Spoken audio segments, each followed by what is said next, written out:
শ্রীমদ্ ভগবদ গীতাকে মুক্তিদায়ী বলা হয়। সমস্ত দুঃখ থেকে মুক্তি দেয়, সমস্ত কষ্ট থেকে বাঁচায়, সমস্ত সমস্যার সমাধান দেয়। প্রতিটি দুঃখ, কষ্ট, রাগ, ভয় সব কিছু দূর করার শক্তি শ্রীমদ্ ভগবদ গীতায় আছে।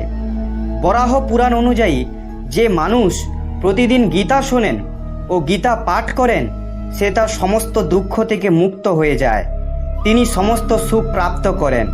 শ্রীমদ্ ভগবদ গীতা শ্রবণ করলে তার ভাগ্যের কোনো দুঃখ কষ্ট, কর্মফলজনিত কোনো কষ্ট তার কাছে আসে না। গীতা মাহাত্ম্যতে বলা হয়েছে যে যে ব্যক্তি প্রতিদিন গীতা পাঠ করেন বা গীতা শোনেন, তাকে মানুষ্য নয়, দেব ভাবা উচিত। আজ আমরা সেই শ্রীমদ্ ভগবদ গীতার 20টি শিক্ষা নিয়ে আলোচনা করব। ভগবদ গীতার প্রথম উপদেশ হলো, যখন মানুষরা ভেঙে পড়ে, যখন মানুষের জীবনে সমস্যা আসে, আর যখন সেই মানুষের সঙ্গ কেউ দেয় না, তখন সেই মানুষের ভেতর তার মধ্যস্থ শক্তির উৎপন্ন হয়। সেই সমস্যার পরিস্থিতিতেই সেই মানুষের চরিত্রের নির্মাণ হয়। কারণ যতক্ষণ আমরা অন্যের উপর নির্ভর করে থাকব, ততক্ষণ আমরা বুঝতেই পারবো না আমাদের যোগ্যতা কতটা, আমাদের শক্তি কতটা। যে মানুষ অন্যের উপর নির্ভরশীল, তারা এসব কখনোই জানতে পারবে না। যখন জীবনে কোনো সমস্যা আসবে, সে তার সম্মুখীন হতে পারবে কি পারবে না। যখন আত্মীয় স্বজন থেকেই মানুষ কষ্ট পায়, যখন মানুষ একলা হয়ে যায়, তখন তাকে নিজের জন্য নিজেকেই থাকতে হবে, নিজের কষ্টের সঙ্গে নিজেকেই লড়াই করতে হবে। সারা পৃথিবী কেবল আপনাকে সান্ত্বনা দেবে, কিন্তু এমন কেউ নেই যে আপনার জীবন থেকে আপনার সমস্ত সমস্যা দূর করে দিতে পারবে। দুই ধরনের লোক হয় পৃথিবীতে। প্রথমজন, যখন সমস্যা আসে তারা ভেঙে পড়ে, হার মেনে নেয় জীবনের কাছে। আর দ্বিতীয়জন, যখন তাদের ওপরে কোনো সমস্যা আসে, তখন তার মধ্যস্থ শক্তি জেগে ওঠে। তাদের পরিচয় সবসময় তাদের শক্তি দ্বারাই হয়ে থাকে। আপনি কখনো সবার মুখে শুনেই থাকবেন যে যদি তার জীবনে কোনো দুঃখ না আসতো, কষ্ট না আসতো, সমস্যা না আসতো, তাহলে সে আজ যেখানে আছে সেখানে সে কখনোই পৌঁছতে পারতো না। অনেক সময় জীবনে এই কারণে সমস্যা আসে যাতে আমরা সেই সমস্যার সম্মুখীন হয়ে জীবনে অনেক বড় কিছু করতে পারি। শ্রীমদ্ ভগবদ গীতার দ্বিতীয় উপদেশ হলো যে আপনি আপনার সমস্ত দুঃখ, সমস্ত কষ্ট, সমস্ত ভয় ভগবানকে অর্পিত করে দিন। যে সমস্ত লোক নিজের চিন্তার বোঝা, নিজের সমস্যার বোঝা কাঁধে নিয়ে চলে, তারা সারা জীবনে কখনোই আনন্দ প্রাপ্ত করতে পারে না। কিন্তু যারা তাদের সমস্ত চিন্তা, দুঃখ, সমস্যা ভগবানকে অর্পিত করেছে, তাদের মধ্যে অদ্ভুত বিশ্বাস সৃষ্টি হয়েছে, একটি শক্তি উৎপন্ন হয়েছে, আর সে সেই শক্তি দিয়ে সমস্ত সমস্যা ও দুঃখ কষ্টকে জয় করতে পারে। ভগবদ্গীতার তৃতীয় শিক্ষা হলো, শ্রীকৃষ্ণ বলেছেন, যে লোক আমার এই শিক্ষাগুলোর ওপর বিশ্বাস রাখে না, তারা এই সুখ দুঃখের চক্র থেকে কখনোই বেরোতে পারবে না। সে তার জীবনে ক্ষণস্থায়ী সুখ অনুভব করবে, কিন্তু আবারও তার জীবনে দুঃখ এমনভাবেই আসবে যে সে পুরো ভেঙে পড়বে। তারপর আবার কিছুক্ষণের জন্য সুখ আসবে, তখন মানুষ সব দুঃখের কথা আবার ভুলে যাবে, আর আবার আগের মতোই দুঃখ এসে পড়বে। এইভাবে এই চক্র চলতেই থাকবে। কিন্তু যে লোক ভগবদ্গীতার এই সমস্ত শিক্ষাকে মানবে, তাতে বিশ্বাস করবে এবং নিজের জীবনে কাজে লাগাতে পারবে, তারা মানসিকভাবে খুব স্থির হয়ে যাবে। জীবনের নানা সমস্যা, দুঃখ এদের এত ভেঙে দিতে পারবে না। বাইরে কি হচ্ছে তা নিয়ে তাদের মনে কোনো চিন্তা হয় না। প্রতিটি ছোট ছোট সমস্যায় তারা দুঃখ পায় না, প্রতিটি ছোট ছোট খুশিতে তারা পাগল হয়ে যায় না। ভগবদ গীতা আমাদের এটাই শেখায় যে জীবনে আমাদের সুখে এবং দুঃখে কিভাবে বাঁচা উচিত। ভগবদ গীতার চতুর্থ উপদেশ হলো, জীবনে আপনি ওটাই হতে পারবেন যতটা আপনি নিজের ওপর বিশ্বাস রাখবেন। আপনি তার থেকে বেশি কখনোই পাবেন না যতটা আপনার নিজের ওপর বিশ্বাস আছে। তাই বলা হয় যে মানুষের ছোট মনোভাবনা, সে ছোট জীবনযাপন করে, কিন্তু যে মানুষের মন বড় হয় সে সেই জীবনে অনেক বড় কাজ করে। তো আপনার বিশ্বাসই আপনাকে ছোট এবং বড় মানুষ তৈরি করবে, আপনাকে সাফল্য বা অসাফল্য মানুষ বানাবে, আপনাকে ধনী বা গরিব বানাবে, আপনাকে দুঃখী বা সুখী বানাবে। তাই যে জিনিসের ওপর আপনার বিশ্বাস নেই, সেটা আপনি কখনোই হতে পারবেন না। যদি আপনার নিজের উপর বিশ্বাস থাকে যে আপনি জীবনে অনেক বড় কাজ করতে পারবেন, তাহলে সেটা আপনি জীবনে অবশ্যই পাবেন। তাই বিশ্বাস আজকের ওপর নয়, নিজের ওপর রাখুন। ভগবদ্গীতায় কৃষ্ণের পঞ্চম শিক্ষা হলো, শ্রীকৃষ্ণ বললেন, অর্জুন, আমি প্রতিটি মানুষের বাস্তবিক স্বরূপকে জানি। তার অতীত, বর্তমান ও ভবিষ্যৎ সবই জানি। তার সম্বন্ধে আমার সব জানা। সে কে, কি ভাবে, কিন্তু আমি কে, সেটা কেউ এখনো পর্যন্ত বুঝতে পারেনি। ঈশ্বরের সম্বন্ধে যে যার নিজের মতো কথা বলে, কিন্তু ঈশ্বরের বাস্তবিক স্বরূপকে কেউ এখনো বুঝতে পারেনি। যখন ভগবান শ্রীকৃষ্ণ অর্জুনকে তার বিশ্বরূপ দেখিয়েছিলেন, ওই বিশ্বরূপে সমস্ত ব্রহ্মাণ্ড ছিল। কোটি কোটি লোক জন্ম নিচ্ছিল, কোটি কোটি লোকের মৃত্যু হচ্ছিল।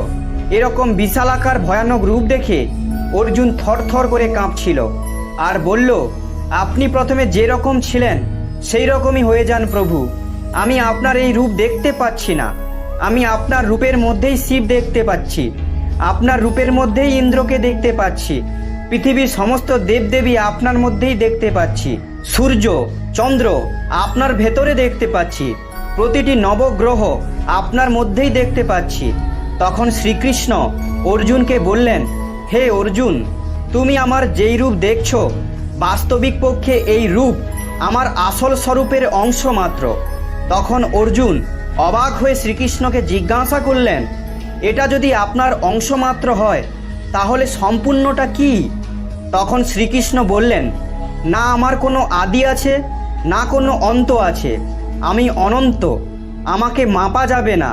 না আমার কোনো রূপ আছে, না আমার কোনো নাম আছে। যে যেইভাবে আমাকে ডাকবে, আমি সেই রূপে তার সামনে প্রকট হয়ে যাই। আর যে যেই নামে আমাকে ডাকবে, আমি সেই রূপেই তার কাছে প্রকট হই। তাই বলা হয়, ভগবানের লীলা ভগবানই জানেন। শুধু আমাদের জীবনের সমস্ত চিন্তা, সমস্ত ভয় ভগবানের কাছে অর্পিত করে দিতে হবে। হে ঈশ্বর, আমার জীবনের দড়ি আপনার কাছে। এবার জীবনে যা হবে তা আপনি সামলে নেবেন। যার মনে এই রকম ভাবনা থাকে, সে তার শক্তিকে নিজের হৃদয়ে অনুভব করতে পারবে। সমস্যার সময়ে সে ভগবানের কৃপা অনুভব করতে পারবে। ভগবদ্গীতার ষষ্ঠ শিক্ষা এটাই যে আপনি যা কাজ করেন, যার সাথে সম্বন্ধ স্থাপন করেন, তার সঙ্গে মানসিকভাবে কখনোই জড়িয়ে পড়তে নেই। কর্ম কর্মের জন্যই করুন, নাকি কর্মের জন্য পাগল হয়ে যান। সম্বন্ধ জীবনে আনন্দ করার জন্য তৈরি করুন, নাকি সেই সম্বন্ধ দিয়ে নিজের জীবনকেই কষ্টকর করে তুলবেন। মানুষ বড়ই অদ্ভুত। যে জিনিসগুলো মানুষের সুখের জন্য তৈরি করা হয়েছিল, সেই জিনিসগুলো দিয়েই সে নিজের জীবনে দুঃখ ডেকে আনে। অন্য কাউকে কি আর দোষ দেব? মানুষ নিজের জন্য যেই পৃথিবী তৈরি করে, সেই পৃথিবী তাকে দুঃখ কষ্ট দেয়। তাই সম্বন্ধ প্রেম দিয়ে তৈরি করুন, আনন্দের জন্য তৈরি করুন, দুঃখ এবং কষ্টের জন্য নয়। ভগবদ্গীতার সপ্তম শিক্ষা হলো, মানুষের মনই তার সব থেকে বড় বন্ধু, আর মানুষের মনই তার সব থেকে বড় শত্রু। যে মন আপনার মতে চলবে, সেই মন আপনার সব থেকে বড় সাথী বা সঙ্গী হবে। কিন্তু যেই মন আপনাকে তার মতো করে চলাবে, আপনাকে নিয়ন্ত্রণ করবে, সেই মনের থেকে বড় শত্রু আপনার আর কেউ নেই। যখন মন মানুষের নিয়ন্ত্রণে থাকে, তখন মন তাকে আলোর দিকে নিয়ে যায়। যখন মানুষ তার মনের দাস হয়ে যায়, তখন সেই মন সেই মানুষকে অন্ধকারের দিকে নিয়ে যায়। মন সমস্ত বন্ধনের কারণ, এবং মনই সমস্ত বন্ধন থেকে মুক্তির কারণ। ভগবদ্গীতার অষ্টম শিক্ষা হলো, যে মানুষ সবসময় নিজের সুবিধা দেখে, সর্বপ্রথমে নিজের স্বার্থ দেখে, সে কখনোই সত্যিকারের ভালোবাসা বুঝতে পারবে না। ভালোবাসা নিঃস্বার্থ হয়ে থাকে। ভালোবাসা নেওয়ার নয়, দেওয়ার নাম। যে কিছু চাইবে তা প্রেম নয়। যখন আপনি কোনো স্বার্থপর লোকের সাথে প্রেম করবেন, তার বদলে আপনি কষ্টই পাবেন। কারণ স্বার্থ এবং প্রেম দুজনে এক জায়গায় কখনোই থাকতে পারে না। তাই এই স্বার্থপর দুনিয়ায় নিজের ভালোবাসা ভেবেচিন্তেই দান করবেন। কারণ এটা ভাবা ঠিক নয় যে এখানে এই পৃথিবীতে আপনি প্রেমের বদলে সবসময় প্রেম পাবেন। এই কলিযুগে মানুষরা প্রেমের বদলে কষ্টই লাভ করে। তাই নিজের ভালোবাসা কোনো স্বার্থপর ও সুবিধাভোগী মানুষদের দেওয়া উচিত নয়। ভগবদ্গীতার নবম শিক্ষা হলো মানুষের জীবনে তিনটি অবস্থা আছে, শৈশব, যৌবন এবং বৃদ্ধ। তারপর তার মৃত্যু হয়ে যায়। তার শরীরের মৃত্যু হলেও তার অন্তরে অবস্থিত আত্মার মৃত্যু হয় না। আবার একটা জন্মগ্রহণ করে যতক্ষণ না তার মনের বাসনা থেকে সে মুক্ত হতে পারে, যতক্ষণ না আমরা এই মায়া প্রকৃতি, এই জড়া প্রকৃতি থেকে মুক্ত হতে পারবো, ততক্ষণ আমাদের আত্মাও মুক্ত হতে পারবে না। সব সময় মনে রাখবেন, জীবনে ইচ্ছা এবং বাসনা যত বেশি থাকবে, আনন্দ সুখ ততই কমে যাবে। যদি দেখছেন আপনি খুশি নয়, তাহলে আপনার জীবনের দিকে একবার ভালো করে নজর দিয়ে দেখবেন যে আপনার মনে অবশ্যই অনেক বাসনা রয়ে গেছে। মানুষ তখনই সুখী হতে পারবে যখন সে তার ইচ্ছা এবং বাসনাগুলি কমিয়ে ফেলতে পারবে। উদাহরণস্বরূপ বলা যায়, যদি আপনার মনে 100টি খুশি থাকে আর 10টি ইচ্ছা থাকে, তবে আপনার খুশি 90%। যদি আপনার মনে 100টি খুশি এবং 50টি ইচ্ছা থাকে, তাহলে আপনার খুশি অর্ধেক হয়ে যাবে। আর যদি আপনার মনে 100টি ইচ্ছা থাকে, তাহলে আপনার খুশি 0 হয়ে যাবে। আর যদি আপনার মনে 100র বেশি ইচ্ছা থাকে, তাহলে আপনার খুশি ঋণাত্মক দিকে চলে যাবে। আপনার খুশি দুঃখে পরিণত হবে। সাধারণ সমীকরণ থেকে বোঝা যায় যে ইচ্ছা কমলে খুশি একা একাই বেড়ে যাবে, আর যদি ইচ্ছা বৃদ্ধি করেন তাহলে দুঃখ একা একাই আসবে। ভগবদ্গীতার দশম শিক্ষা হলো, প্রতিটি মানুষকে তার কর্তব্যের পালন করা উচিত, কোনো চিন্তা ও লোভ ছাড়া আর নিজের স্বার্থ ছাড়া। যে মানুষ কোনো চিন্তা, কোনো লোভ ও কোনো স্বার্থ ছাড়া কাজ করে, সে সেই কাজ থেকে কখনোই দুঃখ পাবে না। কোনো কাজ থেকে আমরা তখনই দুঃখ পাই যখন আমরা সেই কাজটির সঙ্গে নিজের লোভ জুড়ে ফেলি, যখন আমরা সেই কাজটার প্রতি স্বার্থ দেখে ফেলি, যখন সে কাজটাকে নিয়ে চিন্তা করে ফেলি। এটা সত্যি কথা যে দুঃখ কখনো বাইরে থেকে আসে না, মানুষ নিজেই তার দুঃখ সৃষ্টি করে। যদি নিজের কর্মফল থেকে মুক্তি পেতে চাও, তাহলে নিজের মনের লোভ ত্যাগ করে, স্বার্থ এবং চিন্তা ত্যাগ করে কর্ম করা উচিত। যে এই মনোভাব দিয়ে কর্ম করে তাকে শ্রীকৃষ্ণ যোগী বলেন। শ্রীমদ্ ভগবদ্গীতার 11তম উপদেশ হলো, শ্রীকৃষ্ণ বলেন, আমি প্রতিটি মানুষের মনে থাকি। এমন কোনো মানুষ নেই যার মধ্যে আমার শক্তি নেই। কিন্তু এই কলিযুগের মানুষ চেতনার কথা শোনাই ছেড়ে দেবে। যে মানুষের মধ্যে চেতনা আছে, সেই মানুষের কথা শোনাই ছেড়ে দেবে। মানুষ শুধু নিজের মনের দ্বারাই চালিত হবে। মানুষের মন যা তাকে করতে বলবে সেটাই সে করতে থাকবে। কিন্তু মানুষের বুদ্ধি, মানুষের চেতনা তাকে করতে বলবে, সেটা তার কানেই যাবে না। যখন কোনো মানুষ কোনো বাজে কাজ করতে চায়, তখন আমার দ্বারা হওয়া চেতনা থেকে আসা আওয়াজ তাকে আটকায়, তাকে বলে যে এটা ঠিক, ওটা ভুল। এই পৃথিবীর মানুষ ভুল কাজ করতে করতে এতটাই এগিয়ে গেছে যে সে এই আওয়াজ আর শুনতেই পায় না। ঈশ্বরকে মানুষ সব জায়গায় খুঁজে বেড়ায়, কিন্তু নিজের মনের মধ্যে কখনোই খোঁজে না। কখনো শান্ত হয়ে, স্থির হয়ে নিজের ভেতরেই দেখে না। কারণ বাইরে যাত্রা করা খুব সহজ এবং নিজের মনের ভেতরে যাত্রা করা খুবই কঠিন। সর্বদা মনে রাখবেন, যে ব্যক্তি নিজের মনের ভেতরে ঈশ্বরকে দেখতে পায়নি, সে কখনো ঈশ্বরকে দেখতে পাবে না। মন্দিরেও যদি যায়, সে সেখানে মূর্তিই দেখতে পাবে। কিন্তু সে যদি নিজের মধ্যেই দেখে, তাহলে সে বাস্তবিকভাবে ভগবানকে চিনতে পারবে। ভগবান সমস্ত জায়গায় ব্যাপ্ত, কিন্তু যার চোখের স্বার্থের চশমা পরা আছে, সে ভগবানকে কোথাও খুঁজে পাবে না। এমন কোনো জায়গা নেই যেখানে ঈশ্বর নেই। আর যা বাইরের দুনিয়াতে নেই, তা খুঁজে পাবেন কি করে? যা আপনার ভেতরেই আছে, তার দর্শন আপনাকে নিজের মধ্য দিয়েই করতে হবে। শ্রীমদ্ ভগবদ্গীতার 12তম উপদেশ হলো, শ্রীকৃষ্ণকে অর্জুন জিজ্ঞাসা করলেন, আপনি বলেন আপনি সমস্ত মানুষ, সমস্ত জীবের মধ্যে আছেন। আপনি বলেন আপনি ঈশ্বর, কিন্তু আমি আপনাকে একটা সাধারণ মানুষের মতোই দেখতে পাই। তখন শ্রীকৃষ্ণ অর্জুনকে বললেন, তুমি এই সাধারণ চোখ দিয়ে আমাকে দেখতে পাবে না। আমি তোমাকে দিব্য দৃষ্টি দেব, যার দ্বারা তুমি আমাকে নিজের ভেতরে, বাইরে, সর্বত্র জায়গায় দেখতে পাবে। ভগবদ্গীতার 13তম শিক্ষা হলো, অহংকার, রাগ, নির্দয়তা এইগুলি অজ্ঞানতার দ্বারা সৃষ্টি আসরিক মনোভাবের মানুষের গুণ। তাই এমন লোকেদের থেকে দূরে থাকা উচিত যাদের মধ্যে অহংকার আছে, যার মধ্যে রাগ আছে।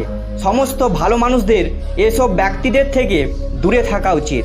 একটি ভালো এবং খারাপ মানুষের মধ্যে কী পার্থক্য থাকে? খারাপ মানুষ সবসময় নিজের অহংকার এবং নিজের রাগে থাকে, নিজের রাগ নিয়েই জীবন কাটায়। একটি ভালো মানুষ অন্যের ভালোর কথা ভেবে জীবন কাটায়। একটি অহংকারী এবং ক্রোধী মানুষ কখনোই মিষ্টি কথা বলতে পারবে না, আর যদি কখনো বলে থাকে তাহলে তার সেই কথাগুলো মিথ্যে হবে। আর ভালো মানুষ যখন বলবে তখন সমস্ত মানুষ শুনতে চাইবে। শ্রীমদ্ ভগবদ্ গীতার 14তম শিক্ষা হলো, মানুষ যেই জিনিসটা নিয়ে বেশি ভাবনা চিন্তা করে সেই জিনিসটার প্রতি আসক্তি লাভ করে, তার প্রতি তার মোহ জন্ম নেয়। সে সেই জিনিসটা পাওয়ারই লোভ করে, আর সে সেটা পাওয়ার জন্যই কামনা করে। আর যদি সে সেই জিনিসটা না পায়, তার কামনা যদি পূর্ণ না হয়, তখন তার মধ্যে ক্রোধের জন্ম হয়। আর সেই ক্রোধের ফলে তার ভালো মন্দ বিচার করার বুদ্ধি নষ্ট হয়ে যায়। আর বুদ্ধি নষ্ট হয়ে যাওয়ার ফলে সেই মানুষ নিজেও নষ্ট হয়ে যায়। শ্রীমদ্ ভগবদ্ গীতার 15তম উপদেশ হলো, দুর্বল মন বিপরীত পরিস্থিতিকে সমস্যা বলে মনে করে। যখন মানুষের মন দুর্বল থাকে তখন পরিস্থিতি মানুষের দুর্বলতা হয়ে যায়। কিন্তু যদি মানুষের মন মজবুত হয় তাহলে সেই পরিস্থিতি সেই মানুষের জন্য একটি সুযোগ হয়ে ওঠে। আর মজবুত মন সেই বিপরীত পরিস্থিতিকে সুযোগ হিসেবে গ্রহণ করে। তার কাছে বাইরের পরিস্থিতি কি তাতে তার কিছু যায় আসে না। তাই আপনার মনের অবস্থা কি তা অনেক গুরুত্বপূর্ণ। ভগবদ্গীতার 16তম শিক্ষা হলো, শ্রীকৃষ্ণ অর্জুনকে বললেন, প্রতিটি মানুষ রজগুণ, তমগুণ এবং সত্যগুণ দিয়ে তৈরি। তাই এমন কোনো মানুষ নেই যার মধ্যে কোনো খারাপ কিছু নেই, এমন কোনো মানুষ নেই যার মধ্যে কোনো ভালো কিছু নেই। আপনি যদি চান তাহলে ভালো ভালো মানুষের মধ্যেও খারাপ খুঁজে পাবেন, আর আপনি যদি চান তাহলে খারাপ থেকে খারাপ লোকের মধ্যেও ভালো খুঁজে পাবেন। তাই যদি আপনার মনে হয় আপনার মধ্যেই কোনো খামতি ছিল যার জন্য আপনি জীবনে এগিয়ে যেতে পারছেন না, তাহলে এটাই আপনার সব থেকে বড় ভুল। আর কখনো অন্যদের কথার ওপর মন দেওয়া উচিত নয় যে লোকেরা আপনার সম্বন্ধে কি বলে, কারণ আজকাল সমস্ত মানুষ এমন চশমা পরে রেখেছে যার দ্বারা সে কেবল অন্য লোকের খারাপ জিনিসটাই দেখতে পায় আর নিজের খালি ভালো জিনিসটাই দেখতে পায়। এই জন্য কেউ যদি আপনার সম্বন্ধে খারাপ কিছু বলে তাহলে চিন্তা করবেন না, যে জিনিসটা আপনার হাতে আছে তা অবশ্যই পাল্টে দিন। নিজেকে একটি ভালো মানুষ তৈরি করুন। আর যেই জিনিসগুলো প্রাকৃতিকভাবেই ঘটবে তা নিয়ে চিন্তা করা কখনোই উচিত নয়। শ্রীমদ্ ভগবদ্ গীতার 17তম শিক্ষা হলো, যাকে ভগবান সামলে নেয় তার পুরো পৃথিবী কোনো ক্ষতি করতে পারে না। রাখে হরি মারে কে, আর মারে হরি তো রাখে কে। যদি আপনার ঈশ্বরের প্রতি সম্পূর্ণ বিশ্বাস আছে তাহলে ভরসা রাখুন। জীবনে যত বড়ই সমস্যা আসুক না কেন, যত বড় দুঃখ আসুক না কেন, সমস্ত সমস্যায় কষ্ট পার করতে পারবেন। পৃথিবীর সমস্ত মানুষ যদি আপনাকে নিচে নামাতে চায় তাতেও আপনি সব থেকে ওপরে উঠবেন। ভগবদ্গীতার 18তম শিক্ষা হলো, যেখানে আপনার জন্য প্রেম নেই, আপনার সম্মান নেই, যেখানে আপনার গুরুত্ব ও আপনার মূল্য নেই, সেখানে আপনার কখনোই যাওয়া উচিত নয়। যদি সেখানে সোনার বৃষ্টি হয় তাতেও যাওয়া উচিত নয়। মনে রাখবে, যেখানে আপনার সম্মান নেই আর আপনি যদি তবুও যান তাহলে ওখানে আপনি অসম্মানিত হবেনই। যেখানে আপনার গুরুত্ব নেই আপনি তাও যদি সেই মানুষের পেছনে পড়ে থাকেন তাহলে সে আপনাকে এড়িয়ে যাবেই। তাই সম্পর্ক সেখানেই রাখুন যেখানে আপনাকে সম্মান এবং গুরুত্ব দেওয়া হবে। শ্রীমদ্ ভগবদ্ গীতার 19তম উপদেশ হলো, যে লোক নিজের বুদ্ধি ছেড়ে কেবল নিজের মনের দ্বারাই পরিচালিত হয়ে যায় তাকে সবাই বোকা বানিয়ে দেয়। এরকম মানুষকে সবাই ব্যবহার করে।